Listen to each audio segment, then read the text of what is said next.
اللہ سبحانہ تعالیٰ نے اس دنیا کو مشقتوں اور مصیبتوں کا گھر بنایا ہے تاکہ انسان کی آزمائش ہو سکے۔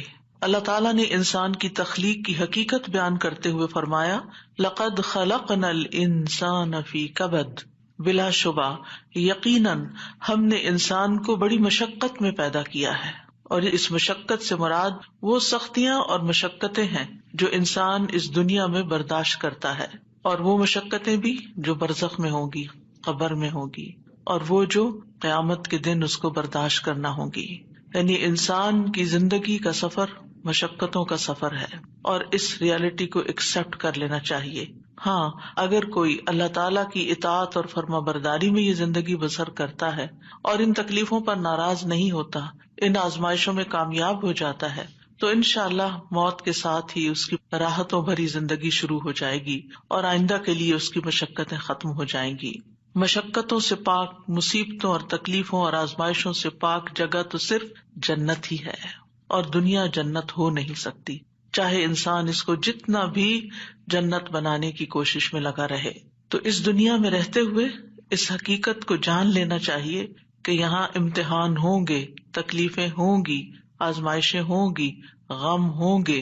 ضرورت اس بات کی ہے کہ ہمیں طریقہ آتا ہو کہ ان غموں، مشکلات، تکلیفوں سے نبٹنا کیسے ہے، یعنی اس کے لیے اپنے آپ کو تیار کرنا ہے، ورنہ لقد خلقنا الانسان فی کبد۔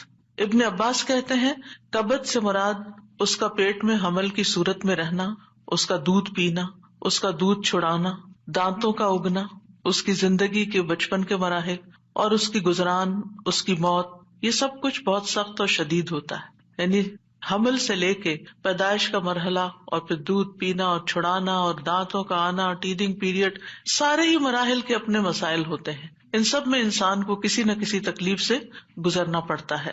قتادہ کہتے ہیں کہ وہ دنیا اور آخرت دونوں کی مصیبتیں جھیلتا ہے تو آپ اس کو مشقت میں پڑا ہوا ہی پائیں گے، یعنی انسان ہے ہی مشقت میں۔ ابن الجوزی کہتے ہیں دنیا آزمائشوں اور مصیبتوں کے لیے بنائی گئی، سمجھدار شخص کو چاہیے کہ اپنے نفس کو صبر پر آمادہ کرے۔ یعنی یہاں یہ سب کچھ تو ہوگا ہی، تکلیفیں تو آئیں گی، لیکن ضرورت کس چیز کی ہے کہ ہم اپنے آپ کو سمجھائیں کہ یہ دنیا مشکل جگہ ہے، یہاں صبر کرنا ضروری ہے۔ دنیا مومن کے لیے قید خانہ ہے۔ رسول اللہ صلی اللہ علیہ وسلم نے فرمایا الدنیا سجن المؤمن و جنت الکافری، دنیا مومن کے لیے قید خانہ ہے اور کافر کے لیے جنت ہے۔ تو اس کا کیا مطلب ہے کہ کیا کافر کو کوئی مشقت نہیں ہوتی اس دنیا میں؟ ہوتی ہے، لیکن مراد اس سے یہ ہے کہ آخرت کی تکلیفوں کے مقابلے میں دنیا میں جو بھی اس کو ملا ہے وہ اس کے لیے جنت ہی ہے، کیونکہ اس کے لیے آخرت میں جنت نہیں ہے۔ اور آخرت مومن کے لیے خوشحالی کا گھر ہے۔ جب مومن وہاں پہنچے گا تو پکار اٹھے گا وقالوا الحمد للہ الذی اذهب عنا الحزن ان ربنا لغفور شکور الذی احلنا دار المقامة من فضله لا يمسنا فيها نصب ولا يمسنا فيها لغوب۔ اور وہ کہیں گے کہ اس اللہ کا شکر ہے جس نے ہم سے غم کو دور کر دیا، یعنی جنت میں جا کر انسان واقعی غم سے دور ہو جائے گا۔ یقیناً ہمارا رب بخشنے والا قدردان ہے جس نے اپنے فضل سے ہمیں ابدی قیام گاہ میں لا اتارا، جہاں ہمیں نہ مشقت اٹھانی پڑتی ہے اور نہ کوئی تھکاوٹ لاحق ہوتی ہے، یعنی نہ ہی کوئی کام مشکل ہے اور نہ ہی ہم تھکتے ہیں، آرام ہی آرام ہے، سکون ہی سکون ہے۔ لیکن اس سکون کو پانے کے لیے اس دنیا میں تھکنا شرط ہے، اپنے آپ کو اللہ کی عبادت میں، بندوں کی خدمت میں تھکانا لازم ہے۔ دنیا جتنی بھی تکلیف دہ ہو، لیکن انسان جب جنت میں پہنچے گا تو جنت کا ایک چکر دنیا کی ساری فکروں کو ختم کر دے گا۔ نبی صلی اللہ علیہ وسلم نے فرمایا قیامت کے دن اہل جنت میں سے اس آدمی کو پیش کیا جائے گا جسے دنیا میں لوگوں میں سے سب سے زیادہ تکلیفیں آئی ہوں گی، پھر اسے جنت میں صرف ایک غوطہ دے کر یعنی ایک چکر لگوا کر پوچھا جائے گا اے ابن آدم، کیا تو نے کبھی کوئی تکلیف بھی دیکھی؟ کیا تجھ پر کبھی کوئی سختی بھی گزری؟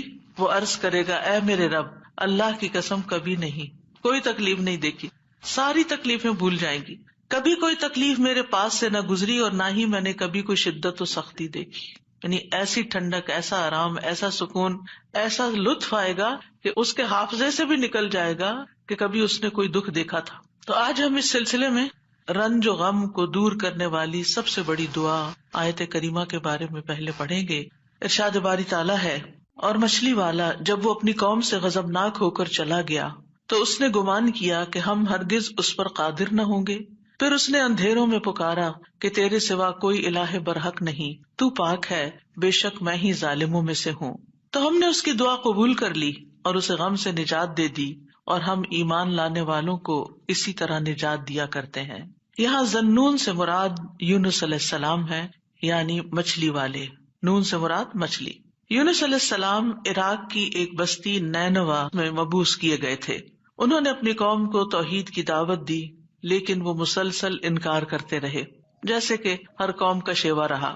تو آخر ان سے اکتا کر، تنگ آ کر، غصے کی حالت میں ان کے حق میں بد دعا کی اور عذاب کی دھمکی دے کر اللہ کی اجازت کے بغیر انہیں چھوڑ کر نکل پڑے، جس کی انہیں اجازت نہیں تھی، جبکہ منصب رسالت کا تقاضا کیا تھا کہ ان کے کفر اور سرکشی کے باوجود انہی میں رہیں، اور جب تک اللہ تعالیٰ کا حکم نہ آ جائے، جب تک ان کی مدت مہلت پوری نہ ہو جائے، انہیں ہرگز نہ چھوڑا جائے۔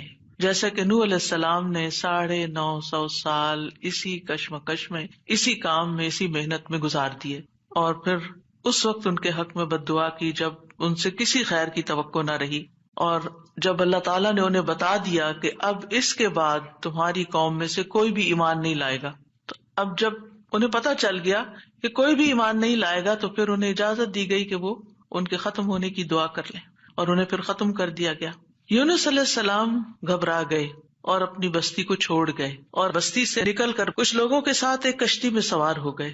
جو ہی وہ کشتی آگے بڑھی سمندر میں، تو کشتی ڈگمگانے لگی کیونکہ اوور لوڈڈ تھی۔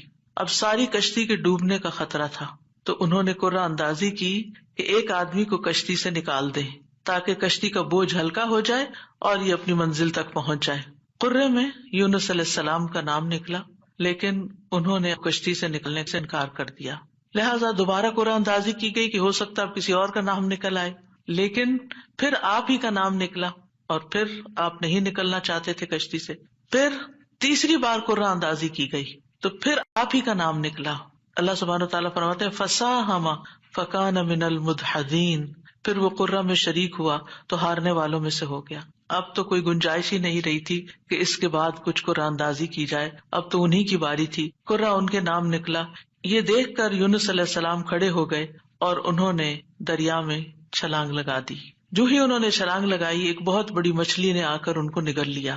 آپ اس وقت مچھلی کے پیٹ میں جاتے ہی مسلسل تسبیح کرنے لگے۔ مچھلی ان کو لے کر سمندر کی گہرائیوں میں چلی گئی، اور اب یہاں پر مچھلی کے پیٹ کا اندھیرا اور سمندر کی گہرائیوں کا اندھیرا، اور پھر اس کے بعد رات کا اندھیرا۔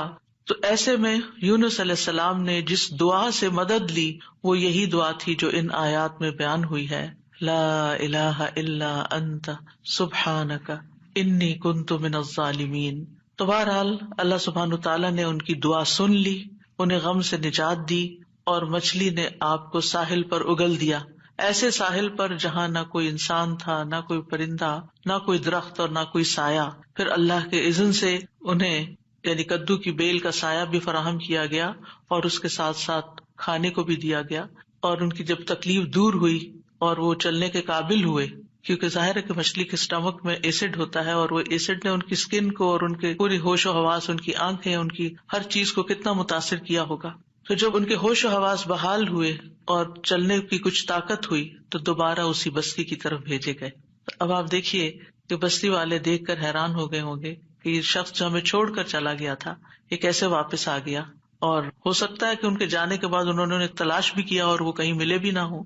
اور پھر آپ دیکھیے کہ کس طرح بستی والوں کو یہ ریئلائز ہوا کہ انہوں نے غلط کیا ہے اپنے پیغمبر کے ساتھ، تو وہ ایمان لائے۔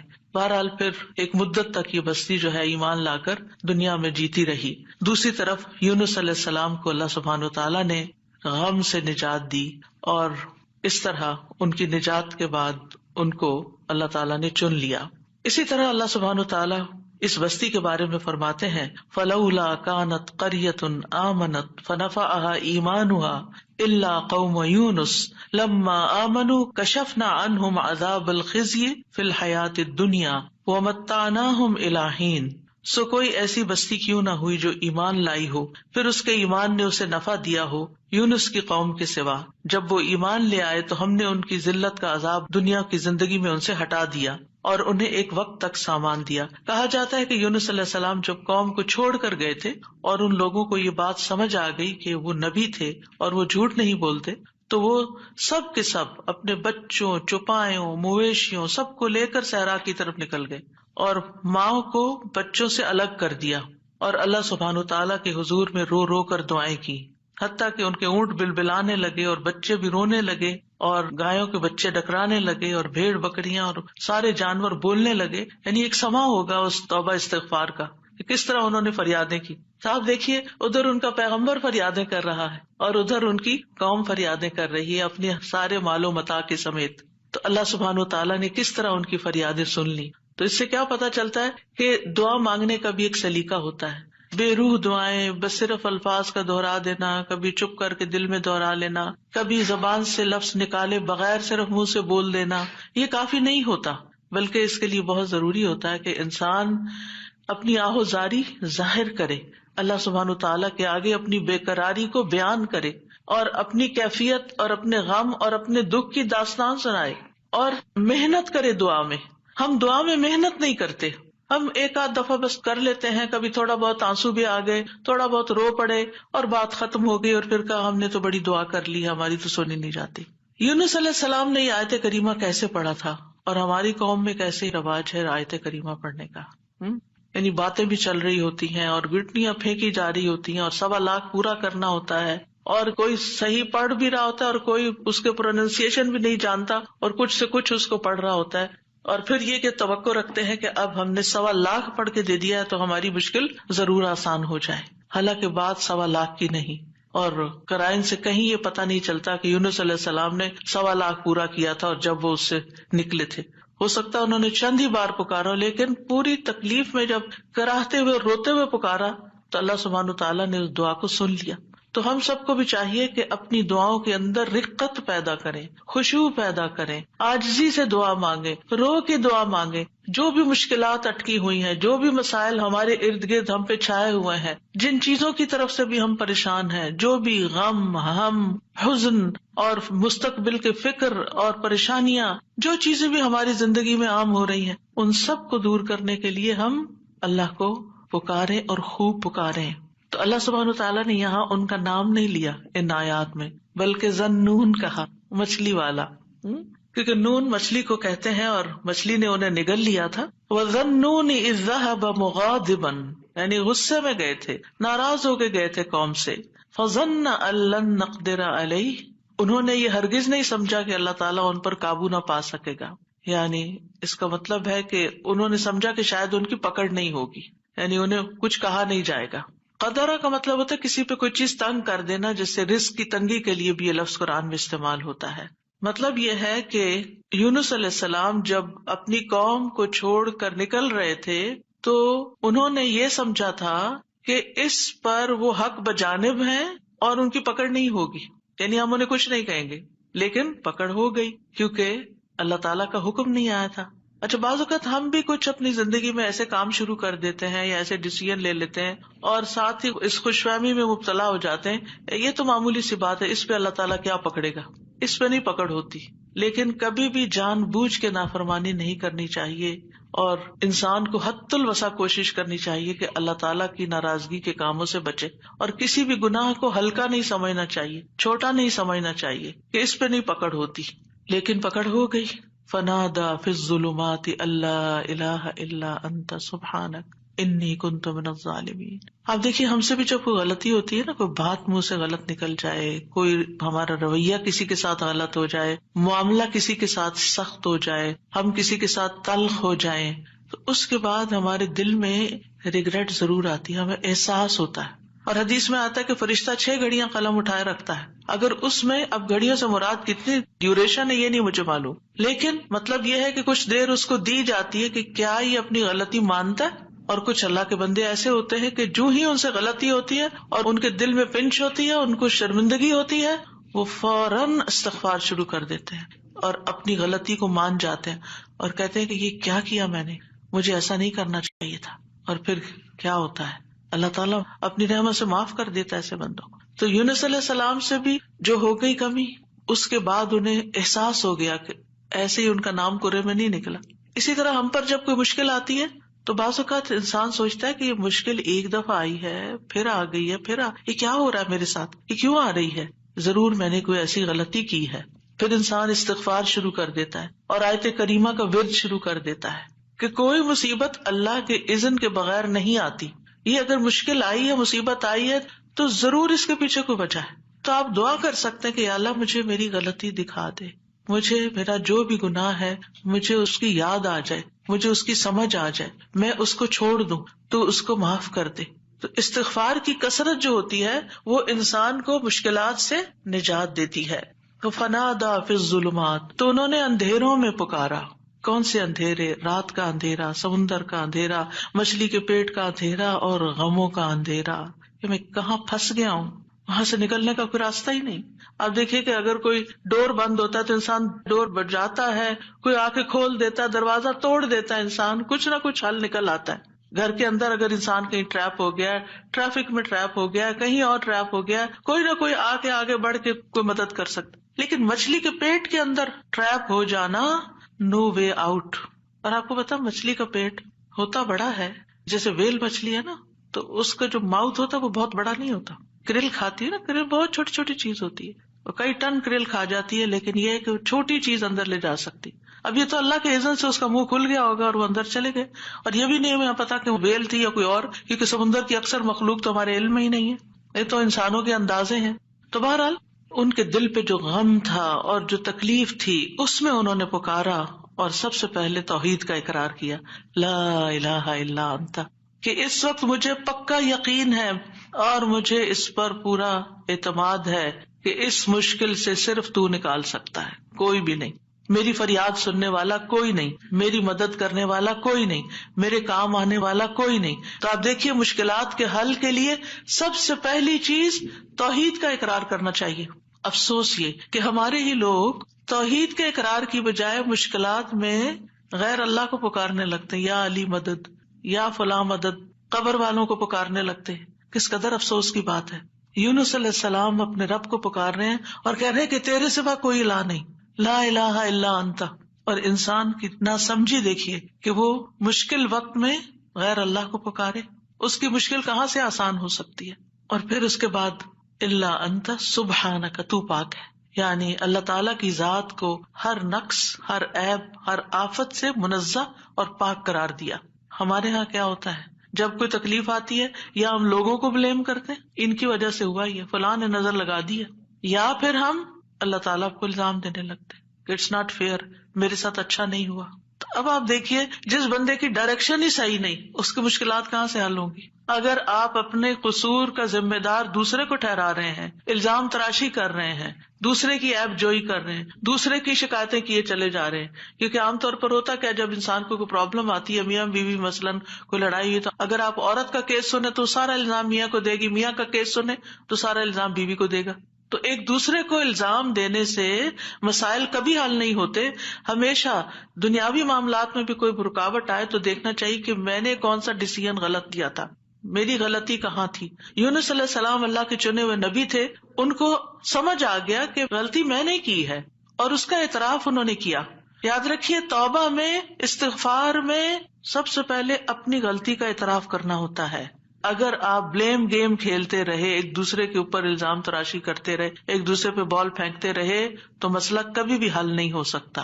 مسئلے کو جاننا، مسئلے کو پہچاننا، مسئلے کا حل کرنا بہت ضروری ہوتا ہے. یہ ایسے ہی ہے کہ جیسے کوئی شخص بیمار ہو جائے اور ڈاکٹر اس کی اصل بیماری کو ڈائگنوز کرنے کی بجائے سب خرابی پیٹ میں ہے اور وہ ٹریٹ کر رہا ہے لوکلی کسی جگہ کو، کہاں سے علاج ہوگا؟ اگر اصل کاز پتا چل جائے اور اس کاز کو ہٹا دیا جائے. مثلا آپ دیکھیں الرجی کے کیسز میں کیا ہوتا ہے، آپ جتنی چاہے دوائیاں لگا لیں، جب تک آپ اس چیز کو اوائڈ نہیں کریں گے جس سے آپ الرجک ہیں، آپ کی بیماری دور ہو نہیں سکتی. اسی طرح اگر انسان کسی مصیبت میں پھنس گیا ہے اور اس کو ڈائگنوز نہیں کر پا رہا اور کرنا نہیں چاہتا، اور خاص طور پر جو چیز اس کے کنٹرول میں ہے اس کو ریموو نہیں کر رہا، تو مسئلہ حل نہیں ہو سکتا. تو اللہ سبحانہ تعالیٰ کے ہاں بھی دعا اور فریاد کا سلیقہ یہی ہے کہ انسان اپنے آپ کو قصوروار ٹھہرائے جہاں وہ قصوروار ہے، اور اگر قصوروار نہیں ہے، پکا یقین ہے سراسر آپ پہ ظلم ہوا ہے، پھر اللہ کی رحمت کو پکارے، یا حی یا قیوم برحمتک استغیث، ورنہ اپنی غلطیاں، اور کون انسان یہ کہہ سکتا ہے کہ وہ پاک باز ہے، اس سے کوئی غلطی نہیں ہوتی، قصور اس کا نہیں، کچھ نہ کچھ، ٹھیک ہے ایک کا 10% اور ایک کا 90% قصور، لیکن کہیں نہ کہیں 10% تو ہوتا ہے نا، اس 10% کی ہی غلطی کی معافی مانگ لیں۔ تو اعتراف جو ہے، گناہوں کا اعتراف، وہ انسان کو دنیا کی مشکلات سے بھی اور آخرت کی مشکلات سے اور گناہوں سے نجات دلاتا ہے۔ اب جو ہی انہوں نے یہ بات کی، یعنی 3 چیزیں ہیں اس میں، ایک توحید کا اقرار ہے، ایک اللہ کی تسبیح ہے، اور ایک اپنی غلطی کا اقرار ہے۔ 2 چیزیں اللہ تعالیٰ کے حق میں اور ایک اپنے حق میں۔ نتیجہ کیا ہوا؟ فاستجبنا لہ، ہم نے دعا قبول کر لی، ایسے طریقے سے اس نے پکارا کہ دعا قبول ہو گئی۔ ونجیناہ من الغم، ہم نے اس کو غم سے نجات دے دی۔ یہ قرآن کے الفاظ ہیں، لہذا جس کے دل پر کوئی بھی غم ہے، کسی بھی چیز کا، اولاد کی طرف سے، ازواج کی طرف سے، یا مال کی طرف سے، یا کسی بھی طرح کا کوئی غم، ہم، فکر، پریشانی، اس کو انہی کلمات کو لازم کر لینا چاہیے اور اسی جذبے کے ساتھ پڑھنا چاہیے جس جذبے کے ساتھ یونس علیہ السلام نے پڑھا تھا، وَنَجَّيْنَاهُ مِنَ الْغَمِّ، اس وقت وہ غم میں گھرے ہوئے تھے تو اللہ نے ان کو نجات دے دی۔ وَكَذَلِكَ نُنْجِي الْمُؤْمِنِينَ، یہ صرف ان کے لیے نہیں تھا، ہم اسی طرح سارے مومنوں کو نجات دیتے ہیں، جو بھی یہ دعا پڑھے گا اس کو غم سے نجات مل جائے گی۔ تو گویا مومنوں کو اس بات کی ترغیب دی جا رہی ہے، اس بات کا سلیقہ سکھایا جا رہا ہے کہ غم اور دکھ اور تکلیف کے موقع پر انہیں کیا پڑھنا ہے، کیا کہنا ہے۔ اور جب انسان یہ دیکھتا ہے کہ سابقہ مومنین کو اس دعا کی وجہ سے تکلیف سے نجات ہوئی، تو اس کا ایک یقین بڑھ جاتا ہے کہ اللہ تعالیٰ میری تکلیف بھی دور کر دے گا۔ اگر وہ رب یونس علیہ السلام کو مچھلی کے پیٹ سے نکال سکتا ہے تو میرا رب مجھے اس مشکل سے کیوں نہیں نکالے گا، کیوں نہیں نکال سکتا، وہ ضرور نکالے گا۔ تو اس سے خاص طور پر یہ بات پتہ چلتی ہے کہ تحلیل یعنی لا الہ الا اللہ اور تسبیح سبحان اللہ یا سبحانک، یہ ہر غم کو دور کرنے کے لیے مجرب نسخے ہیں۔ یہ 2 چیزیں کرب اور مصیبت سے نجات دلاتی ہیں۔ تو جو شخص بھی اللہ کی کتاب پر ایمان رکھتا ہے، قرآن مجید کو اللہ کا کلام سمجھتا ہے، اللہ کے وعدے پر بھروسہ کرتا ہے، اللہ کی اس بات کو سچا سمجھتا ہے، تو پھر وہ اسی طریقے پر اس دعا کے ساتھ اپنے رب کو پکارے تو اللہ تعالیٰ اس کی دعا قبول کرے گا اور اس کو غم سے نجات دے گا۔ اس دعا کی فضیلت کے بارے میں احادیث بھی آتی ہیں۔ نبی صلی اللہ علیہ وسلم نے فرمایا، ذُنُّون کی دعا جب وہ مچھلی کے پیٹ میں تھے، یعنی لا الہ الا انت سبحانک انی کنت من الظالمین، جب بھی کوئی مسلمان کسی معاملے میں ان الفاظ کے ساتھ اپنے رب سے دعا کرے، وہ دعا اس کے لیے ضرور قبول ہوگی۔ اللہ سبحانہ تعالیٰ کے بعد نبی صلی اللہ علیہ وسلم نے بھی اس بات کو کنفرم کیا ہے کہ یہ دعا مسائل کا حل ہے۔ بہت لمبے چوڑے وظیفے پڑھنے کی بھی ضرورت نہیں، لیکن پڑھیں تو کوالٹی کے ساتھ، درد کے ساتھ، تڑپ کے ساتھ، تکرار کے ساتھ، اصرار کے ساتھ، افتقار کے ساتھ، اپنی محتاجی ظاہر کرتے ہوئے، اپنی غلطی کا اعتراف کرتے ہوئے۔ اسی طرح سلسلہ صحیحہ کی حدیث ہے، رسول اللہ صلی اللہ علیہ وسلم نے فرمایا، کیا میں تمہیں ایسی چیز نہ بتا دوں کہ جب تم میں سے کسی آدمی کو رنج و الم اور دنیا کی آزمائشوں میں سے کوئی آزمائش آئے تو وہ اس دعا کو پڑھے تو اس کی تکلیف دور ہو جائے گی۔ تو آپ سے کہا گیا کیوں نہیں؟ آپ نے فرمایا وہ مچھلی والے کی دعا ہے، لا الہ الا انت سبحانک انی کنت من الظالمین، کہ جس کو بھی آزمائش آئے وہ یہ دعا پڑھ لے تو اس کی دعا قبول ہو جائے گی، آزمائش ختم ہو جائے گی۔ ایک روایت میں آتا ہے، سعد کہتے ہیں، ایک مرتبہ مسجد نبوی میں میرا گزر عثمان بن عفان رضی اللہ عنہ کے پاس سے ہوا۔ میں نے انہیں سلام کیا، انہوں نے نگاہیں بھر کے مجھے دیکھا لیکن جواب نہیں دیا۔ میں عمر بن خطاب رضی اللہ عنہ کے پاس آیا، ان سے 2 دفعہ سوال کیا کہ کیا اسلام میں کوئی نئی چیز پیدا ہو گئی ہے؟ انہوں نے کہا نہیں، کیوں، کیا ہوا؟ میں نے کہا میں ابھی مسجد میں عثمان رضی اللہ عنہ کے پاس سے گزرا تھا، میں نے انہیں سلام کیا، انہوں نے نگاہیں بھر کے مجھے دیکھا لیکن جواب نہیں دیا۔ عمر رضی اللہ عنہ نے پیغام بھیج کر حضرت عثمان کو بلا لیا اور فرمایا کہ اپنے بھائی کے سلام کا جواب دینے میں آپ کو کیا رکاوٹ پیش آئی؟ کس چیز نے آپ کو روکا؟ عثمان رضی اللہ عنہ نے کہا کہ میں نے تو ایسا نہیں کیا. سعد کہتے ہیں میں نے کہا بالکل ایسا ہی کیا ہے. کہتے ہیں حتیٰ کہ عثمان رضی اللہ عنہ نے قسم کھا لی تو میں نے بھی قسم کھا لی. پھر عثمان رضی اللہ عنہ کو کچھ یاد آ گیا تو انہوں نے کہا بلا و استغفر اللہ و اتوب الیہ، ہاں ایسا ہوا ہے، میں اللہ سے معافی مانگتا ہوں اور توبہ کرتا ہوں. آپ ابھی ابھی میرے پاس سے گزرے تھے، دراصل میں اس وقت ایک بات سوچ رہا تھا جو میں نے رسول اللہ صلی اللہ علیہ وسلم سے سنی تھی، اور اللہ کی قسم جب بھی مجھے وہ بات یاد آ جاتی ہے میری آنکھیں پتھرا جاتی ہیں اور میرے دل پہ پردہ آ جاتا ہے، یعنی مجھے اپنی ہوش نہیں رہتی. کہتے ہیں سعد نے کہا میں آپ کو اس کے بارے میں بتاتا ہوں. رسول اللہ صلی اللہ علیہ وسلم نے ایک مرتبہ کسی گفتگو کی ابتدا میں ایک دعا کا ذکر کیا تھا. تھوڑی دیر کے بعد ایک دیہاتی آیا، اس نے آپ کو مشغول کر لیا، یہاں تک کہ جب رسول اللہ صلی اللہ علیہ وسلم کھڑے ہوئے تو میں بھی آپ کے پیچھے پیچھے چلا گیا. جب مجھے اندیشہ ہوا کہ جب تک میں آپ کے قریب پہنچوں گا آپ اپنے گھر پہنچ چکے ہوں گے تو میں نے اپنا پاؤں زمین پر مارا تو رسول اللہ صلی اللہ علیہ وسلم نے میری طرف توجہ کی. پوچھا یہ کون ہے؟ ابو اسحاق ہے. کہتے ہیں میں نے عرض کیا جی یا رسول اللہ صلی اللہ علیہ وسلم. آپ نے فرمایا کیا بات ہے؟ کہتے ہیں میں نے عرض کیا کہ آپ نے ہمارے سامنے ابتدا میں ایک دعا کا تذکرہ کیا تھا اور پھر ایک دیہاتی نے آپ کو مشغول کر لیا اور آپ نے وہ بتائی نہیں دعا.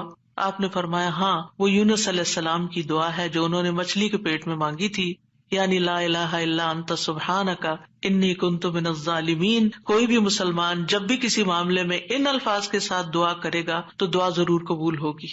اب آپ دیکھیے کہ یہ صحابہ ہیں، یعنی کہنے کو تو یہ حدیث کا آخری حصہ میں سنا کے آگے چلتی، لیکن مجھے یہ بات اس لحاظ سے اچھی لگتی ہے کہ اس میں ہمارے سیکھنے کی کچھ اور باتیں بھی ہیں. وہ یہ کہ اتنے جلیل القدر صحابی جو رسول اللہ صلی اللہ علیہ وسلم کے انتہائی قریب تھے، یعنی ان سے پائس امت میں کون ہو سکتا ہے نا؟ حضرت عمر ہو، حضرت عثمان ہو، حضرت علی ہو، حضرت ابوبکر رضی اللہ عنہ ہو، لیکن انسان تھے اور ان پر بھی ایسی غیر معمولی کیفیات آتی تھیں کہ وہ اپنی سوچوں میں یا اپنے حالت میں ایسے مشغول ہوتے تھے کہ ان کو سامنے کی چیز نظر نہیں آتی تھی. بعض اوقات ایسا کوئی غم ہوتا ہے، کوئی بات ہوتی ہے، ہو سکتا ہے نبی صلی اللہ علیہ وسلم نے آپ کی آخری وقت کے بارے میں فتنوں کی کوئی پیشن گوئی کی ہو، کیونکہ یہاں بات کا نہیں پتہ چلتا کہ کون سی بات ان کو ہر چیز بلا دیتی تھی. دوسری بات یہ کہ بعض اوقات انسان کا حافظہ ایسے ساتھ چھوڑ جاتا ہے کہ وہ کہتا ہے کہ یہ کام ہوا ہی نہیں. نہ صرف یہ کہ وہ کہتا ہے نہیں بلکہ اس کے بعد قسم بھی کھا لیتا ہے. اب دونوں صحابہ نے قسم کھا لی، بعد میں احساس ہوتا ہے اوہ ہاں اب یاد آیا. ہو سکتا ہے آپ کے ساتھ کبھی ایسا کوئی مرحلہ ہوا اور اس کے بعد کس قدر شرمندگی ہوئی. پچھلے دنوں میرے ساتھ یہی ایک معاملہ ہوا. کسی نے مجھے کچھ امانت دی کسی کو دینے کے لیے اور میں جلدی میں تھی، وہ جلدی سے رکھ کے ڈرار میں بھول گئی. اس کے بعد جس کی امانت تھی اس نے مجھ سے پوچھا تو میں نے کہا کہ بالکل نہیں، مجھے تو کچھ پتا نہیں، کچھ پتا نہیں. 2-3 دفعہ انہوں نے پوچھا، انہیں ہر دفعہ کہا مجھے کچھ پتا نہیں، ایسا کچھ بھی نہیں. لا حول ولا قوت الا باللہ. پھر جب اس شخص سے پوچھا گیا تو پھر دور جا کے مجھے یاد ہے ہاں وہ میں نکل رہی تھی اور جلدی میں ایسے ہوا تھا. اور میں سوچوں کہ یا اللہ ایسی پھر تکلیف ہوتی ہے نا اندر کہ اتنی دفعہ میں نے غلط بیانی کی، حافظے کی کمزوری یا اس انسیڈنٹ کو بالکل بھول جانے کی وجہ سے. خاص طور پر اگر میں کلاس کے لیے نکل رہی ہوں اور مجھے کوئی کچھ بات کہے تو مجھے سمجھ نہیں آتی یہ کیا کہہ رہا ہے. یعنی آپ کی زندگی میں بھی کوئی ایسے اوقات ہوتے ہیں نا جب آپ کسی ضروری کام یا ضروری سوچ میں تو بچے آ کے کچھ کہتے ہیں وہ فلاں آیا ہے، فلاں کا فون ہے، اور آپ ایسے سنی انسنی کر دیتے ہیں جیسے آپ کو علم ہی نہ ہو. ہم سب انسان ہیں، ہم کمزور ہیں، ہم سے ایسی غلطیاں ہوتی ہیں، ہمیں ایسی غلطیوں کا احساس ہوتے ہی معافی مانگ لینی چاہیے. اور یہ جو ہم استغفار کرتے تو وہ کہتے کون سا گناہ کیے، کوئی گناہ تو ہے نہیں، کس بات کا استغفار، بے شمار گناہ ہیں ہمارے. اور ہم نے اپنا اعمال نامہ کوئی نہیں دیکھا اب تک کہ جس سے ہمیں یہ پتا چلے کہ وہ مٹ چکے ہیں کہ نہیں مٹ چکے، اور ہمیں اسٹل ابھی اور بھی معافی مانگنے کی ضرورت ہے. تو جب تک ہماری جان میں جان ہے ہم سے کچھ نہ کچھ غلطیاں، کمیاں، کوتاہیاں ہوتی رہیں گی، جانے انجانے. خلق الانسان ضعیفا، ہم کمزور پیدا کیے گئے، چاہے ہم نیکی کے، علم کے، اخلاق کے کسی بھی مرتبے پر ہوں، ہم کمزور ہیں، ہم میں کوئی بڑائی نہیں ہے اور ہم سب غلطیاں کرتے ہیں. تو ہونا کیا چاہیے، جو ہی یاد آئے غلطی تو غلطی کا اعتراف کر لینا چاہیے، معافی مانگ لینی چاہیے، بندوں سے بھی مانگ لینی چاہیے، اللہ سے بھی معافی مانگ لینی چاہیے، اور پھر اللہ تعالیٰ کی طرف رجوع کرنا چاہیے. تو اللہ سبحانہ تعالیٰ معاف کر دینے والا ہے اور وہی ایک اکیلا ہے جو مشکلات سے نکال سکتا ہے. یہ پکا یقین ہونا چاہیے، اور جتنا زیادہ یہ یقین ہوگا نا اتنا ہی زیادہ ہم اللہ کی طرف رجوع کریں گے، اتنا ہی زیادہ محبت کے ساتھ پھر اللہ ہی کو پکاریں گے کہ دروازہ یہی ہے جس کو کٹکھٹانا ہے، ہمیں ادھر سے ہی مسئلہ حل ہونا ہے اور کوئی رستہ نہیں ہے. جتنی توحید خالص ہوگی اتنی ہی دعا مؤثر ہوگی. اور یہ دعا جو ہے اس کو دعا الکرب بھی کہا جاتا ہے، تکلیف دور کرنے والی دعا. ہمارے ہاں اس کو آیت کریمہ کہا جاتا ہے، ورنہ ہر آیت کریمہ ہے. کریمہ کا مطلب معزز، اور اس کی کوئی گنتی مقرر نہیں ہے. لیکن اگر آپ تکرار سے پڑھیں، 100 دفعہ پڑھ لیں، 20 دفعہ پڑھ لیں، 50 دفعہ پڑھ لیں، ضرور پڑھ لیں، وہ منع بھی نہیں ہے. لیکن ایک مخصوص تعداد میں پڑھنے سے ہی مشکل کا حل ہونا، یہ یقین رکھنا یہ غلط ہے، ایسا نہیں ہونا چاہیے. تو اس دعا میں پھر دوہرا دیتی ہوں کیونکہ اصل سبق یہ ہے جو آپ کو سیکھنا ہے. اور دعا تو آپ کو سب کو آتی، پہلے سے بھی پتا ہے، اور یہ حدیثیں بھی سنی ہوئی ہیں. جس چیز کو پلے باندھنا، جس چیز کو پکڑ کے رکھنا ہے، وہ کیا چیز ہے کہ جس سے یہ دعا اتنی افیکٹو ہے. تو اس میں 4 چیزیں ہیں. ایک ہے توحید، دوسرے ہے اللہ کو ہر عیب اور نقص سے پاک قرار دینا، تیسرے اپنے عبودیت کا اقرار کہ میں بندہ ہوں، غلطیوں والا ہوں، اور چوتھے اپنی غلطی اور کوتاہی کو مان جانا، اپنی غلطی کا اعتراف کرنا.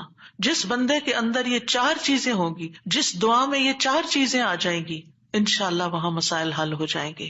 اور پھر آپ دیکھیے کہ انسان کا نفس جو ہے نا، ایک دم ذرا سی بھی کوئی اس کو چیز ملے، کچھ حاصل ہو تو ایک سرکشی کا شکار ہو جاتا ہے، تکبر اور غرور میں آ جاتا ہے. تو اپنے آپ کو تکبر اور غرور سے نجات دینا، کیونکہ کچھ لوگوں کا خیال ہوتا ہے کہ I am very important and I can do every thing, اور میں سب کچھ کر سکتا ہوں، اور سیلف ریلائنس ہوں، میں سیلف میڈ ہوں، اور پتہ نہیں کیا کیا اپنے بارے میں جھوٹی توقعات، اور اپنے آپ کو بڑھا چڑھا کے پیش کرنا، اور اپنے آپ کو بڑی چیز سمجھنا. یہ چیزیں اللہ تعالیٰ کو پسند نہیں. لیکن افسوس یہ کہ یہاں کے کلچر کی وجہ سے یہ چیزیں ہمارے بچوں کے اندر اتنی انسٹل ہو گئی ہیں کہ وہ ایک ایروگینس کے لیول تک بعض اوقات اخلاق پہنچ جاتا ہے، جو کہ انتہائی خطرناک ہے. تو بچوں کی تربیت میں یہ ایلیمنٹ یاد رکھیں کہ ان کو کانفیڈینس دیں کہ یو کین ڈو، آپ ٹرائی کرو، آپ کر سکتے ہو، اللہ نے آپ کو یہ اور یہ اور یہ دیا، نعمتوں کو یاد کرائیں، لیکن اس کی ایک لکیر کھینچے، اس سے آگے نہیں جائیں. یو آر ناٹ ایوری تھنگ، کرنے والا اللہ ہے. انسان صرف اسباب اختیار کرتا ہے، لیکن ساری طاقت لا حول ولا قوت الا باللہ. اور پھر یہ کہ اللہ تعالیٰ کی جو خالق کی عظمت ہے اور اس کی جو اہمیت ہے ہماری زندگی میں، اس کا اظہار اور اقرار کرنا، اور اس کو پاک قرار دینا، اور اس سے ظلم کی نفی کرنا کہ آپ ظالم نہیں، میں ظالم ہوں، انی کنت من الظالمین، اور غلطیاں میری ہیں، یہ بہت ضروری ہے. جہاں تک غم اور پریشانی کا تعلق ہے زندگی میں، تو یاد رکھیے کہ غمگین رہنا ایمان کی علامت نہیں. ٹھیک ہے، یعنی ہر وقت غمگین نہیں رہنا چاہیے. غم ایمان کے مراتب میں سے نہیں. ابن قیم رحمہ اللہ کہتے ہیں، جان لیں غم راستے کی رکاوٹوں میں سے ہے. یعنی اللہ کی طرف جانے والا جو راستہ ہے، سالک کہتے ہیں نا جانے والے کو، آپ نے سنا ہوگا لفظ سالک. تو اللہ کی طرف جانے والا جو راستہ ہے، غم اس راستے کی رکاوٹ ہے. غم آپ کی ہمت، طاقت، صلاحیت کو کم کرتا ہے، آپ کی عبادت میں رکاوٹ ڈالتا ہے. آپ نماز شروع کر لیتے ہیں، آپ کو پتہ ہی نہیں ہوتا کہ کیا پڑھ رہے ہیں. آپ دعا مانگنے لگتے ہیں، آپ کا دل اڑا ہوا ہوتا ہے، آپ کو سمجھ نہیں آتی آپ کیا بول رہے ہیں. تو غم سے ہمیشہ پناہ مانگے کہ ہم پر غم نہ آئے. وہ کہتے ہیں یہ ایمان کے مراتب اور مقامات میں سے نہیں، اور نہ ہی اللہ کے راستے پر چلنے والوں کی منازل میں سے ہے. یہی وجہ ہے کہ اللہ نے کسی ایک جگہ پر بھی غم کرنے کا حکم نہیں دیا. صبر کا حکم دیا، شکر کا حکم دیا، توکل کا دیا، لیکن غم کرنے کا حکم نہیں دیا کہ غم کرو، غمگین رہو. اور نہ ہی غم کی کہیں تعریف فرمائی ہے، بلکہ غم سے منع کیا ہے. غم مصیبتوں میں سے ایک مصیبت ہے، اور ہمیں دعا کرتے رہنا چاہیے کہ اللہ تعالیٰ اس مصیبت کو ہم سے دور ہی رکھے. یہی وجہ ہے کہ جنتی لوگ جنت میں پہنچ کر کیا کہیں گے؟ الحمدللہ الذی اذہب عنا الحزن. سب تعریفیں اللہ کے لیے ہیں جس نے ہم سے غم دور کر دیا. یعنی جنتی جنت میں جا کر جس چیز سے خوش ہوں گے وہ کیا کہ جنت میں غم نہیں ہے، کوئی پریشانی نہیں ہے. اللہ سبحانہ و تعالیٰ بندے کو غمگین ہونے سے منع فرماتا ہے. سورۃ آل عمران میں جنگ احد کے سلسلے میں اللہ تعالیٰ فرماتے ہیں اذ تسعدون ولا تلوون علی احد والرسول يدعوكم في اخراكم فاصابكم غما بغم لكي لا تحزنوا على ما فاتكم ولا ما اصابكم والله خبير بما تعملون. اور وہ وقت یاد کرو جب جنگ احد میں تم بھاگے چلے جا رہے تھے اور کسی کی طرف مڑ کر بھی نہ دیکھتے تھے، حالانکہ اللہ کا رسول تمہیں پیچھے سے بلا رہا تھا. پھر اللہ نے تمہیں رنج پر رنج دیے تاکہ تم ایسی بات پر غم نہ کرو جو تمہارے ہاتھ سے نکل جائے، اور نہ ایسی مصیبت پر غم کرو جو تم پہ نازل ہو، اور جو کام بھی تم کرتے ہو اللہ ان سے خوب واقف ہے۔ یعنی یہ ٹریننگ ہو رہی تھی، یعنی ایک کے بعد ایک صدمہ کیوں آیا؟ تاکہ غم زندگی سے نکل ہی جائے۔ پھر فرمایا وَلَا تَهِنُوا وَلَا تَحْزَنُوا وَأَنْتُمُ الْأَعْلَوْنَ إِن كُنتُم مُؤْمِنِينَ۔ اتنی تکلیف اٹھا کے، سب سے بڑی تکلیف مسلمانوں کے لیے کیا تھی کہ نبی صلی اللہ علیہ وسلم کا دانت مبارک شہید ہو گیا تھا اور آپ کو چوٹ لگی تھی اور آپ گر پڑے تھے، تو یہ بہت بڑا صدمہ تھا۔ 70 لوگ شہید ہو چکے تھے، گھر گھر میں آفت آ گئی تھی، لیکن اتنے بڑے صدمے کے بعد بھی اللہ تعالیٰ کا حکم کیا ہے؟ وَلَا تَهِنُوا وَلَا تَحْزَنُوا، غمگین مت رہو، غم نہیں کرو۔ غم کا موقع ہے، غم کی بات ہے، لیکن فرمان نہیں غم نہیں کرنا، کیونکہ غم انسان کو کھوکھلا کر جاتا ہے، غم انسان کو کمزور کر جاتا ہے۔ تمہیں تو آئندہ ابھی اور مقابلے کرنے ہیں، اور اگر تم غم منانے بیٹھ گئے تو ہمت، جرت سب کچھ چلا جائے گا، بزدل ہو جاؤ گے۔ غم ایک مصیبت نہیں، غم مصیبتوں کی لائن لے کے آتا ہے، ایک کے بعد ایک مصیبت اس کے ساتھ چلی آتی ہے، اس لیے غمگین نہیں ہونا۔ موسیٰ علیہ السلام کی والدہ نے جب موسیٰ علیہ السلام کو چھوڑنا تھا دریا میں، تو اللہ تعالیٰ نے ان کی طرف الہام کیا کہ بچے کو دودھ پلاتی رہو ابھی، پھر جب تجھے اس کے قتل کا خوف ہو تو اسے دریا میں ڈال دینا، اور کیا کرنا؟ وَلَا تَخَافِي وَلَا تَحْزَنِي، نہ خوف کرنا نہ غم کرنا۔ اللہ اکبر! کوئی بھی ماں جس کا بچہ چھوٹا ہو، وہ تو کسی دوسرے کے ہاتھ میں بھی بچے کو دیتے ہوئے خوف اور غم کا شکار ہوتی ہے۔ خوف کیا ہوتا ہے؟ پتہ نہیں گرا ہی نہ دے بچے کو، اور غم کیا ہوتا ہے کہ جدائی ہو گئی ہے بچے سے، پتہ نہیں یہ کیا سکھا دیں اس کو، پتہ نہیں یہ کیسے پیش آئے اس سے۔ تو ماں اگر اپنا بچہ کسی اور کو دیتی ہے تو غمگین ہوتی، کہاں یہ کہ باسکٹ میں ڈال کے دریا میں ڈال دو، اور ساتھ اللہ کا حکم خوف اور غم کرنا ہی نہیں۔ اب بتائیں کیا کرے، کیسے دل کو تھامے؟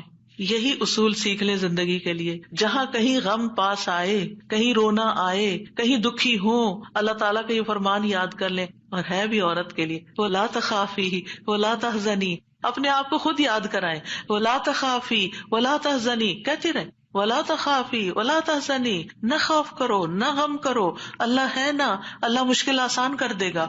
جس چیز پر بھی تکلیف غم ہوتا ہے، اللہ تعالیٰ دن بدلیں گے، یہ سارے حالات بدل جائیں گے۔ آپ اگر اپنے ماضی کو دیکھیں، کتنے ہی واقعات ایسے ہوئے جن پہ آپ بے حد غمگین ہوئے، پھر ابھی کیوں نہیں ہو رہے؟ تو گزر گیا نا۔ تو اگر اس وقت بھی تھوڑا کنٹرول کر لیتے تو اچھا ہی تھا، کیونکہ یہ جو اسٹریس ہوتا ہے نا، اور یہ غم اور خوف کا مجموعہ اسٹریس پھر بن جاتا ہے، اور یہ جو اسٹریس ہوتا ہے نا، یہ انسان کو بیمار کر دیتا ہے، فزیکلی بھی کمزور کرتا ہے، اور ایمانی اعتبار سے بھی کمزور کرتا ہے، روحانی اعتبار سے کمزور کرتا ہے، انسان کا دل کمزور ہو جاتا ہے، چھوٹی سی بات سنتا ہے تو اس کے حواس باختہ ہو جاتے ہیں، کسی بھی چیز کا مقابلہ نہیں کر پاتا۔ تو اللہ سبحانہ تعالیٰ نے ان کو کہا غم نہ کرو، بے شک ہم اسے تیرے پاس واپس لانے والے ہیں، واپس ہمارے پاس آئے گا، اور آپ اپنا بچہ کسی کو بھی دیتے ہیں تو واپس آپ ہی کے پاس آتا ہے، اور اسے رسولوں میں سے بنانے والے، اللہ یہ کہ اللہ اپنے پاس بلا لے، پھر تو ہم سے زیادہ اللہ کا ہے نا۔ انا للہ و انا الیہ راجعون۔ نبی صلی اللہ علیہ وسلم نے غار ثور میں کیا کیا تھا؟ اذ ہما فی الغار اذ یقول لصاحبہ لا تحزن، غم نہیں کرنا، ان اللہ معنا، یعنی کس طرح بے یار و مددگار انسان ایک ایسی جگہ پر ہو جہاں ساری قوم دشمن بنی ہوئی ہو، اور پھر بھی غم نہ کرے، سارے ساتھ چھوڑ دے، الٹا مخالفت کرے، جان کے دشمن بن، پھر بھی غم نہیں کرو، غم نہیں کرو۔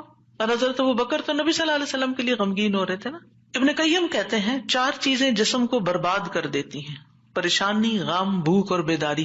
پریشانی اور غم پختہ عزم کو کمزور کر دیتے ہیں اور دل میں کمزوری پیدا کر دیتے ہیں، اور بندے اور اس کے کاموں میں محنت کرنے کے درمیان رکاوٹ بن جاتے ہیں جو کام اس کے لیے مفید ہوتے ہیں، یعنی آپ پروڈکٹیو نہیں رہتے، اور یہ سفر کا راستہ کاٹ دیتے ہیں، یعنی جو اللہ کی طرف جانے کا راستہ ہوتا ہے نا، اسے کاٹ دیتے ہیں اور اس کو پسپائی کی طرف الٹا کر دیتے ہیں، یا رکاوٹ بن کر اس کو سفر سے روک دیتے ہیں، یعنی وہ اللہ کی طرف جانا ہی بند کر دیتا ہے۔ یعنی ایک شخص اچھا بھلا کچھ سیکھ رہا ہوتا ہے، کلاسز جوائن کی بھی ہوتی ہے، کوئی کام کر رہا ہوتا ہے، یا کسی بات سے غمگین ہو جاتا ہے، جانا ہی چھوڑ دیتا، ابھی کیوں نہیں آ رہے، بس ڈپریشن کا شکار ہے، کہیں جانے کو دل نہیں کرتا۔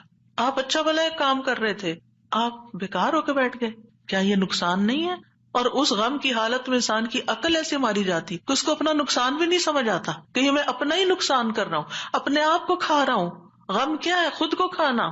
تو خود کو کھانے سے تو مسئلہ حل نہیں ہوگا، مسئلہ تو جہاں ہے وہی ہے، وہ تو اللہ نے دور کرنا ہے۔ اس سارے کیفیت کو، اس احساس کو، اس شدت کو دعاؤں میں لگا دیں، دعاؤں میں کنورٹ کر دیں۔ امام ابن قیم کہتے ہیں یا اس کے علم سے رکاوٹ بن جاتے، علم کے لیے رکاوٹ بن جاتا ہے غم، تو یہ چیزیں سفر پر جانے والے کی پشت پہ بہت بھاری بوجھ ہے. پریشانی، غم، بھوک اور بیداری، یعنی جو صحیح نیند نہیں لیتا رات کی، جو صحیح فوڈ نہیں لیتا یعنی اپنی ضرورت کی غذا نہیں لیتا، اور جو غم اور پریشانی کا شکار رہتا ہے، وہ شخص کسی کام کا نہیں رہتا، بیکار، نکما. اور آپ دیکھیں جب انسان بیکار ہوتا ہے نا، جو کوئی کام کا نہیں ہوتا، کسی کی خدمت اور مدد میں نہیں ہوتا، وہ تنہا ہو جاتا ہے، اس کی کوئی قدر و قیمت نہیں رہتی، کوئی اس کو لک فارورڈ نہیں کرتا، کوئی اس سے محبت نہیں کرتا. بیکار انسان اپنی قدر گنوا دیتا ہے. وہ کہتے ہیں نا پنجابی کا محاورہ ہے، چم نہیں کم پیارا. چم کا مطلب ہوتا ہے چمڑا، اسکن. یعنی اگر آپ کی اسکن بڑی گلو کر رہی ہے تو وہ کسی کو اچھی نہیں لگے گی. آپ جتنا چاہیں میک اپ لگا کے خوبصورت بن کے آ جائیں، لیکن اگر آپ کام کے بندے ہیں نا، کسی کے آپ کام کرتے ہیں، آپ پروڈکٹیو ہیں، آپ کسی کے مددگار ہیں، تو ہر کوئی آپ سے پیار کرے گا. یہ ایک اصول، ایک فطرت کی بات ہے. چاہے اپنے بچے ہی کیوں نہ ہو، اگر وہ بیکار رہنے کے عادی ہو گئے ہیں تو آپ دن رات ان پہ غصہ کرتے ہیں کہ تم سست ہو، تم بیکار ہو، تم کسی کام کے نہیں ہو. اور اس کو بیکار کس چیز نے کیا؟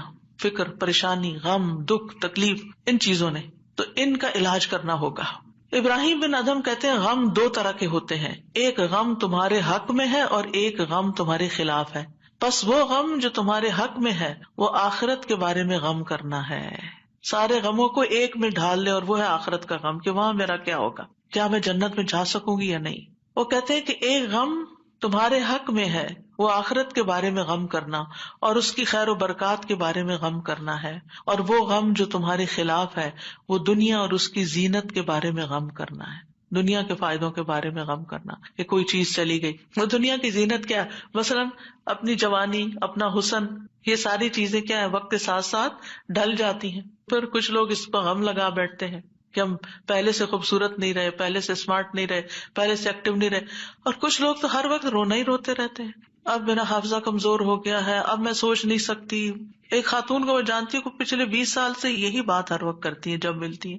اتنی بیزاری ہوتی ہے ایسی باتیں سن کے، کیونکہ جب آپ ایسی باتیں کرتے رہتے ہیں نا تو اس سے آپ دوسروں کو بیزار کرتے ہیں اور اپنی قدر کھوتے ہیں کہ اچھا اب یہ بندہ بیکار ہو گیا ہے، اب یہ کام کا نہیں رہا، چھوڑو اس کو. ہم کیا چاہتے ہیں؟ ہمدردی لینا دوسرے سے. یہ کہہ کے کہ میں کمزور ہوں، بیمار ہوں، ہم سمجھتے ہیں دوسرے ہمدردی کریں. ایک دن کریں گے، 2 دن کریں گے، پھر کیا ہوگا؟ ہر وقت تھوڑی کریں گے. ہر وقت ہائے ہائے کرتے رہنے سے آپ دوسروں کو بیزار کرتے ہیں. المؤمن القوی خیر واحب الی اللہ من المؤمن الضعیف. قوی مومن، طاقتور مومن بہتر ہے، اچھا ہے، خیر ہے، اور اللہ کو زیادہ پیارا ہے کمزور مومن سے. اب آپ اللہ کے پیارے بننا چاہتے ہیں یا نہیں؟ بننا چاہتے ہیں تو بہادر ہو جائیں، ہوشیار ہو جائیں، غموں کا رونا اتار پھینکیں. پھر آپ دیکھیے ابن قیم کہتے ہیں جب انسان صبح کرے اور شام کرے اور اس کی صرف ایک ہی فکر ہو اور وہ ہے اللہ سبحانہ تعالیٰ کے ساتھ رابطہ جوڑنا، تو ایسے انسان کی تمام ضرورتوں کو اللہ اپنے ذمے لے لیتا ہے. ساری ضرورتیں، یعنی آپ اللہ تعالیٰ کے ساتھ کنیکٹ رہیں اور لوگوں کو بھی اللہ سے کنیکٹ کریں. آپ کے کام اللہ کے ذمہ، اور اللہ تعالیٰ اس سے ہر پریشان کرنے والے کام کا ضامن ہو جاتا ہے. سبحان اللہ، کتنی بڑی بات ہے. اور اس کے دل کو اپنی محبت کے لیے، اس کے زبان کو اپنے ذکر کے لیے اور اس کے اعضاء کو اپنی اطاعت کے لیے فارغ کر دیتا ہے. لیکن اگر وہ صبح شام اس حال میں کرے کہ دنیا ہی اس کی پریشانی ہو، کہ دنیا ہی اس کی پریشانی، دنیا کی کوئی چیز اس کی پریشانی بنی ہوئی ہے، کوئی انسان ہے، کوئی کام ہے، کوئی چیز ہے، تو اللہ اس پر دنیا کے غم، پریشانیاں اور تکلیفیں لاد دیتا ہے. ایک پریشانی ہے نا، ایک اور آ جائے گی، ایک اور آ جائے گی، اور آ جائے گی، کٹھی ہو جائیں گی. اس کو اس کے نفس کے حوالے کر دیتا ہے.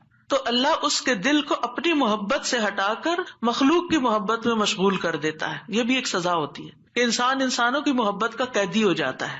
ان کی خوشی سے انسان خوش، ان کے غم سے انسان غمگین. اس کی اپنی کوئی زندگی نہیں، اس کے اپنے پاس خوش ہونے کے لیے کوئی چیز ہی نہیں، اور اس کی زبان کو اپنے ذکر سے ہٹا کر لوگوں کے ذکر کے ساتھ مشغول کر دیتا ہے. پھر وہ لوگوں کی باتیں کرتا رہتا ہے. وہی کتنی بیزاری ہوتی ہے نا جب لوگ لوگوں کی کوئی خراب باتیں آپ سے کریں، کسی کے عیب کھولیں آپ کے سامنے، کسی کی غیبت کریں، کسی کے الزام تراشی کریں، یا اپنی لڑائی جھگڑوں کو اس طرح ذکر کریں. یہ کوئی خوشگوار گفتگو تو نہیں ہوتی.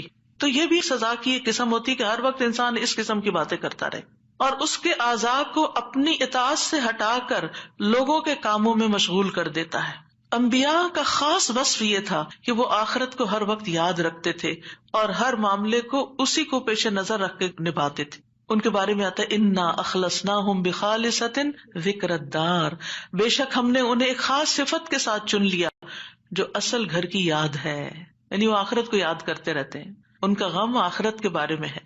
سورۃ الانبیاء میں ہی آتا ہے انہم کانوا یسارعون فی الخیرات ویدعوننا رغبا ورہبا وکانوا لنا خاشعین، یقیناً وہ نیکیوں میں جلدی کرتے تھے اور ہمیں رغبت اور خوف سے پکارتے تھے اور ہمارے لیے عاجزی کرتے تھے۔ سفیان ثوری کہتے ہیں وَكَانُوا لَنَا خَاشِعِينَ کے بارے میں کہ غم ان کے دلوں میں پھیل کر ان کو پگلانے والا ہوتا ہے، یعنی اللہ کے حضور جھکانے کے لیے۔ آخرت کا غم انہیں اللہ کی طرف مائل کرتا ہے، کیونکہ مالک یوم الدین بھی تو وہی ہے نا، فیصلہ بھی قیامت کے دن اسی کے ہاتھ میں ہے، لہٰذا فکر اس بات کی ہونی چاہیے کہ وہ ہمارے حق میں کیسے فیصلہ کرے گا۔ اللہ کرے کہ رحمت والا معاملہ فرمائے۔ صحابہ بھی آخرت کا غم ہی لگائے رکھتے تھے۔ عبد الرحمن بن عوف کے پاس کھانا لایا گیا، وہ روزے سے تھے، انہوں نے کہا مصعب بن عمیر شہید کیے گئے، وہ مجھ سے بہتر تھے، انہیں جس چادر کا کفن دیا گیا اس سے ان کا سر چھپاتے تو پاؤں نکل آتے، پاؤں چھپاتے تو سر کھل جاتا، پھر ہمارے لیے دنیا کشادہ کر دی گئی، ہمیں تو یہ ڈر ہے کہ کہیں ہماری نیکیوں کا بدلہ ہمیں اس دنیا میں ہی نہ مل جائے، اور پھر آپ رو پڑے، کھانا بھی چھوڑ دیا۔ حسن بصری کا حال یہ تھا کہ جب بھی ان سے ملاقات ہوتی ایسا لگتا کہ ابھی کوئی مصیبت آئی، یعنی آخرت کی فکر اتنی کرتے تھے۔ نظر کہتے ہیں میں عمر بن عبدالعزیز کے پاس گیا تو وہ رونے کے قریب تھے، ہمیشہ آہیں بھرتے رہتے تھے، گویا ساری مخلوق کا غم انہی کو ہے، حالانکہ ان کو آخرت کی فکر ہوتی تھی۔ سفیان ثوری کہتے ہیں لوگوں کا غم ختم ہو چکا ہے، آپ نمازیوں میں ایک شخص کو دیکھیں گے اس پر کوئی نہ غم ہے نہ خوف ہے۔ وہ کہتے ہیں پہلے ایک آدمی نماز پڑھتا تھا، پھر آپ اس کو دیکھتے کہ بیٹھا ہوا ہے اور اس کی نماز اس کو غم میں بھڑکا دیتی، یعنی اس کو رونا آتا نماز میں آخرت کی یاد کی وجہ سے۔ آج اگر ہمیں نماز میں رونا آتا بھی ہے تو کس وجہ سے آتا ہے؟ ہم سب اپنا جائزہ لیں، ہر کوئی اپنا اپنا۔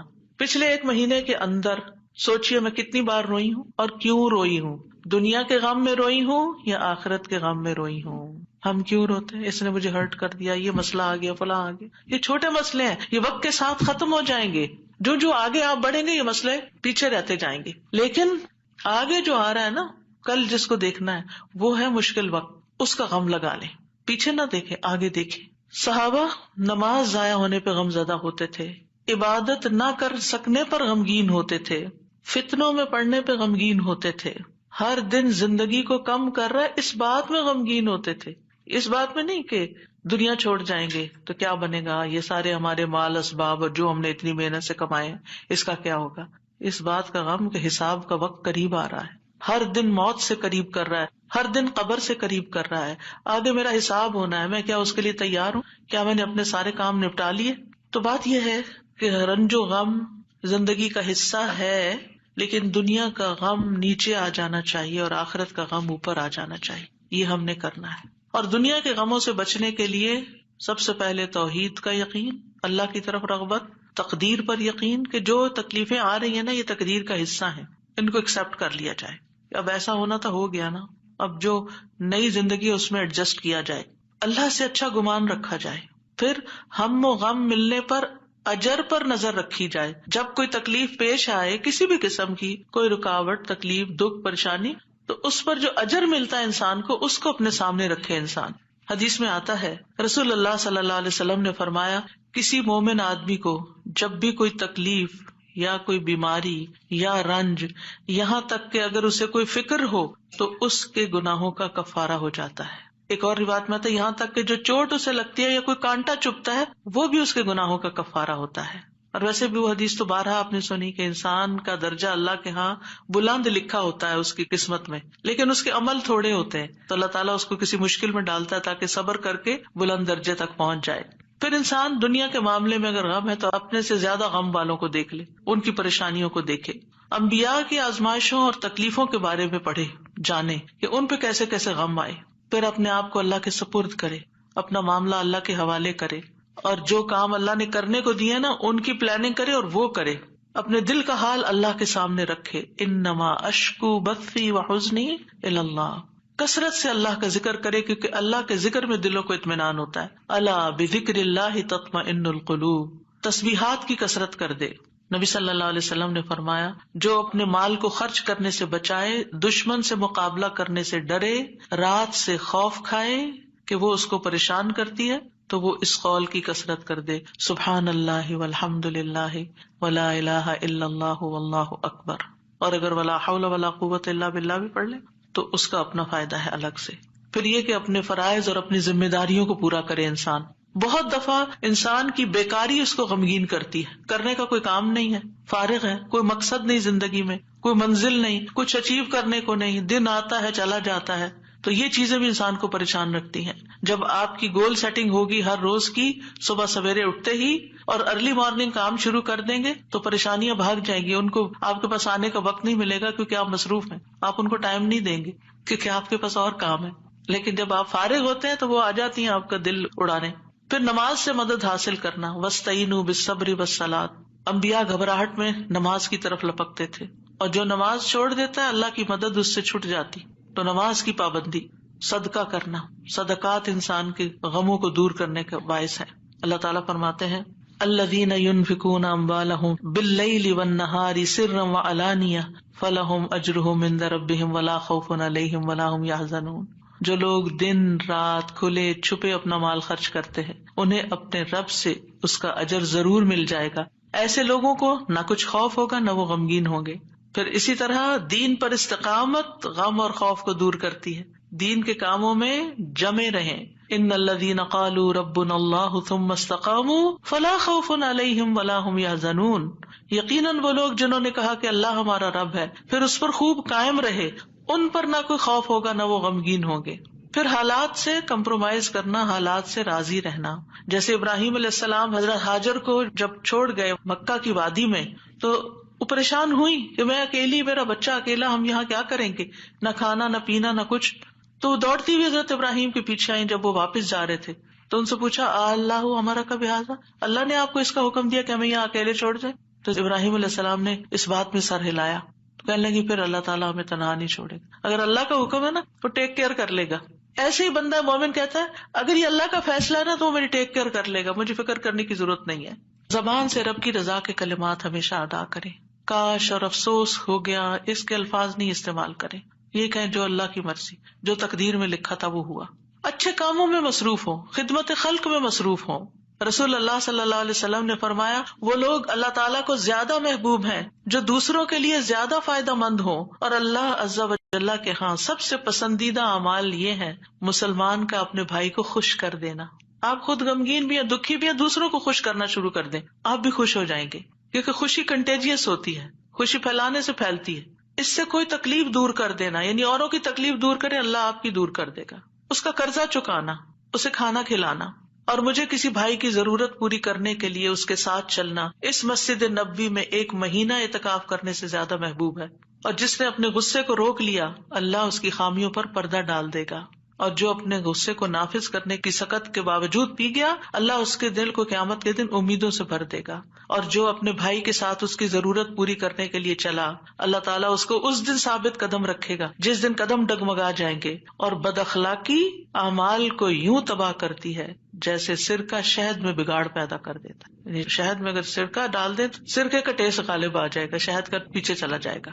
پھر اسی طرح اپنی فوڈ پر بھی نظر رکھیں، کھانا پینا بھی انسان کے اندر جو کیمیکل امبیلنسز ہوتے ہیں، ہارمونل چینجز اثر انداز ہوتا ہے، لہذا غم کے موقع پر تلبینہ کھلانا جو ہے غمگین شخص کو وہ فائدہ دیتا ہے۔ یہ حضرت عائشہ سے روایت ہے کہ جب کوئی ان کے رشتہ داروں میں سے فوت ہو جاتا تو عورتیں جمع ہو جاتی، جب وہ منتشر ہوتی صرف رشتہ دار اور خاص لوگ رہ جاتے تو حضرت عائشہ ان کو ہنڈیا میں تلبینہ پکانے کا حکم دیتی، تلبینہ پکایا جاتا، سرید بنایا جاتا، اس پہ تلبینہ ڈالا جاتا، پھر حضرت عائشہ فرماتی اسے کھاؤ کیونکہ میں نے رسول اللہ صلی اللہ علیہ وسلم سے سنا ہے، آپ فرماتے تھے تلبینہ مریض کے دل کو تسکین دیتا ہے اور غم بھی کچھ دور کر دیتا ہے۔ تو رائٹ فوڈ جو ہے وہ آپ کے اندر ایک طاقت لاتی ہے، لیکن عموماً کیا ہوتا ہے جب کوئی غمگین ہوتا ہے کھانا بھی نہیں چھوڑ دیتا، تو اس میں صحیح خوراک کسی کو دینا۔ اور آپ دیکھیں کہ سرید جو ہے وہ یعنی گوشت کے شوربے میں روٹی توڑ کے ڈالنا اور پھر اس کے اوپر تلبینہ، اتنی زبردست ڈش بنا کے کھانا اور کھلانا جو ہے یہ غموں اور دکھوں تکلیفوں کو، اس سے یہ پتہ چلتا ہے اگر کوئی اداس ہے پریشان ہے تو اس کے چلے تمہیں اچھا سا کھانا کھلاتے ہیں، تو یہ بھی ایک ریمیڈی ہے۔ اس کا ماحول چینج کرے، اس کو کہیں لے جائیں، لیکن یہ کبھی کبھی تو ہو سکتا ہے اور کسی وجہ سے ہو سکتا ہے۔ حضرت عائشہ تو جب کسی کا کوئی فوت ہو جاتا تھا اس کا نسخہ بتا رہی ہیں، لیکن اگر کسی نے روز کی عادت ہی بنا لی ہو، صبح سویرے اٹھے موڈ آف کر لیا، تو اب یہ تو نہیں ہو سکتا نا کہ ہر روز کوئی آپ کو تلبینہ پکا کے کھلائے. اور پھر آخری بات یہ کہ دعاؤں کی کثرت. آیت کریمہ کے علاوہ اللہ اللہ ربی لا اشرک بہ شیئا، نبی صلی اللہ علیہ وسلم اپنے گھر والوں کو جمع کر کے یہ دعا سکھاتے تھے اور فرماتے کہ جب تم میں سے کسی کو کوئی غم یا پریشانی پہنچے تو اسے چاہیے کہ وہ اللہ اللہ ربی لا اشرک بہ شیئا کہے. اللہ اللہ لفظ کی تکرار ہے. 2 دفعہ جب آپ اللہ اللہ کہتے ہیں آپ کا دل ہلکا ہوتا ہے. پھر رب کی صفت کا ذکر ہے، اس میں توحید کا اقرار ہے، اور خالص نیت سے یہ پڑھے تو غم اور تنگی دور ہوگی انشاءاللہ. پھر یا حی یا قیوم برحمتک استغیث، یہ پریشان کن معاملات میں مانگی جانے والی دعا ہے. اس میں اللہ تعالیٰ کا اسم اعظم ہے، اس میں اللہ تعالیٰ کی 2 صفات کے ساتھ 2 ناموں کے ساتھ وسیلہ پکڑا گیا ہے، الحی القیوم. اور بہترین وسیلہ جس کے ساتھ دعا کی جائے وہ اللہ کے نام ہے، اللہ تعالیٰ کی صفات ہے. پھر ایک اور دعا ہے اللہم رحمتک ارجو فلا تکلنی الی نفسی طرفۃ عین واصلح لی شأنی کلہ لا الہ الا انت. اے اللہ میں تیری رحمت کا امیدوار ہوں، تو مجھے آنکھ جھپکنے تک کے لیے میرے نفس کے حوالے نہ کرنا اور میرے سارے معاملات درست فرما دے، تیرے سوا کوئی معبود نہیں. یہ مصیبت زدہ کی دعا ہے. رسول اللہ صلی اللہ علیہ وسلم نے فرمایا دعوات المکروبی، پریشان حال کی دعا. اور اس میں خاص طور پر اللہ کی رحمت کا ذکر ہے کہ اللہ میں تیری رحمت کی امید کرتی ہوں اور میرا نفس تو بڑا کمزور ہے، مجھے اس کے حوالے نہ کرنا ورنہ میں تو پڑ جاؤں گی. اور ایک لمحے کے لیے بھی نہیں. اب دیکھیے بعض اوقات آپ نے ایکسپیرینس کیا ہوگا، یہ میں اپنے پرسنل ایکسپیرینس سے بات کر رہی ہوں، ایک لمحے کے لیے کوئی خیال آ جاتا ہے کسی بھی چیز کا، کوئی ایسی پریشان کن چیز، آپ کا سارا جو سکون ہے وہ برباد ہو کے رہ جاتا ہے. تو میں اس وقت سوچتی ہوں کہ یہ شیطان تھا جس نے وار کیا ہے تاکہ اس بندے کا جو اطمینان قلب اور سکون اور خشوع اور سب برباد ہو. یعنی وہ ایسے تیر چلاتا ہے جیسے. فوراً یہ دعا پڑھے. پھر نبی صلی اللہ علیہ وسلم تکلیف آنے پر یہ دعا پڑھتے لا الہ الا اللہ العظیم الحلیم لا الہ الا اللہ رب العرش العظیم لا الہ الا اللہ رب السماوات ورب الارض ورب العرش الکریم. اس میں اللہ سبحانہ وتعالیٰ کے نام کے علاوہ العظیم اور الحلیم اور رب العرش العظیم اور رب العرش الکریم کی اور رب السماوات والارض کی بات کی گئی ہے. یعنی اللہ تعالیٰ کی صفات کو بیان کیا گیا ہے اور پھر توحید کا اقرار ہے. توحید کا اقرار غموں کو دور کرنے کا باعث ہے کہ میرے لیے اللہ کافی ہے، حسبی اللہ و نعم الوکیل، اللہ کافی ہے میرے لیے. پھر اللہم انی اعوذ بک من الہم والحزن والعجز والکسل والبخل والجبن وضلع الدین وغلبۃ الرجال. اے اللہ میں تیری پناہ میں آتا ہوں دکھ، غم، عاجزی، سستی، بخل، بزدلی، قرضداری کے بوجھ اور لوگوں کے اپنے اوپر غلبے سے. نبی صلی اللہ علیہ وسلم سفر میں کثرت سے یہ دعا پڑھتے کیونکہ سفر میں یہ ساری چیزیں آ جاتی ہیں نا اکٹھی ہو کے. اور پھر آپ دیکھیں کہ غم ماضی کا ہوتا ہے، فکر مستقبل کی ہوتی ہے، اور پھر بے بسی اور کمزوری اور کچھ کرنے کو دل نہ چاہنا اور کسی کی مدد نہ کرنا اور ہر چیز سے ڈرنا، بزدلی دکھانا اور لوگوں کا چڑھائی کر دینا آپ پر، یہ ساری چیزیں وبال ہیں. ان سے بچنے کے لیے دعا کرنی چاہیے.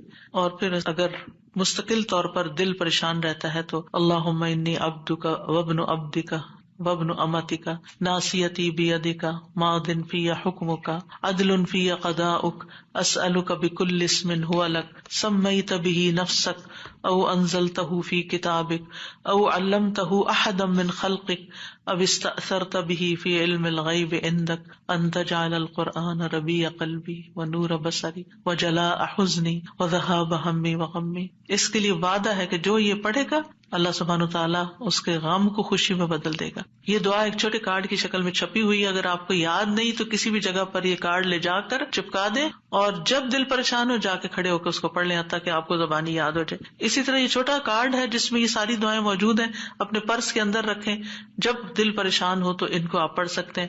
انگلش ٹرانسلیشن کے ساتھ بھی ہیں. پھر اسی طرح یہ لا تقنطوا من رحمت اللہ کا کارڈ ہے، لا الہ الا اللہ اور تسبیحات کی فضیلت کا عربی اور انگلش میں کارڈ ہے. یہ آپ کے پاس ہونے چاہیے تاکہ ایسی کیفیات میں فوراً آپ اللہ کی طرف رجوع کریں. دعائیں یاد نہیں رہتی تو دیکھ کے بھی پڑھ سکتے ہیں.